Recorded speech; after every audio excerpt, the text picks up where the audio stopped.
ఇంకోటి లోకేష్ రెడ్డి, చెవిరెడ్డి భాస్కర్ రెడ్డికి ఒక చిట్ ఫండ్ కంపెనీ ఉంది అనేసి కొంతమంది చెప్తున్నారు. వాస్తవమేనది? ఉంది సార్. అతను ఒక ఫైనాన్స్ కంపెనీ లాగా ఒక చిట్ ఫండ్స్ కంపెనీ నడిపాడు. పేరేం అక్కడ పేరు దాని పేరు? ఏంటంటే అది ఆ చిట్ ఫండ్ కంపెనీ పేరు?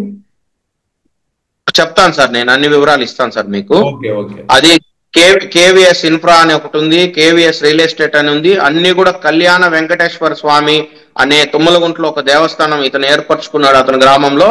ఆ సంస్థకు సంబంధించి అదే పేరుతో కొన్ని వందలాది కంపెనీలు ఇతను అగ్రికల్చర్ బేసెస్ కానీ, ఫైనాన్స్ బేసెస్ కానీ, రియల్ ఎస్టేట్ బేసెస్ కానీ ఎక్కడైతే తప్పు చేయొచ్చో, ప్రభుత్వానికి దొరకకుండా తప్పు చేయొచ్చో ఆ ఆ లూప్ హోల్స్ అన్ని అడ్డం పెట్టుకొని ఆడిటర్ల ద్వారా, అడ్వకేట్ల ద్వారా పేదవాళ్ళు ఎవరైతే ఉంటారో వాళ్ళ ఆధార్ కార్డులు, పాన్ కార్డులు సేకరించి వాళ్ళ ద్వారా కంపెనీ రిజిస్టర్ చేయడం, వాళ్ళ ద్వారా అకౌంట్ ఓపెన్ చేయడము, ఇన్లీగల్ మనీ అంతా అకౌంట్కి వేపేయడము, దాన్ని జిఎస్టి డిక్లరేషన్ చేయడము, ఆ డబ్బుని డిఫరెంట్ అకౌంట్లకి ట్రాన్స్ఫర్ చేసి ఆ డబ్బుని మళ్ళీ క్యాష్ రూపంలో మార్చుకొని ఇతని దగ్గరికి తెప్పించుకొని ఈ విధంగా ఇన్లీగల్ యాక్టివిటీస్ పాల్పరచడం ఇతను ప్రవృత్తిగా ఇతను తిరుపతిలో చేసుకున్నాడు సార్.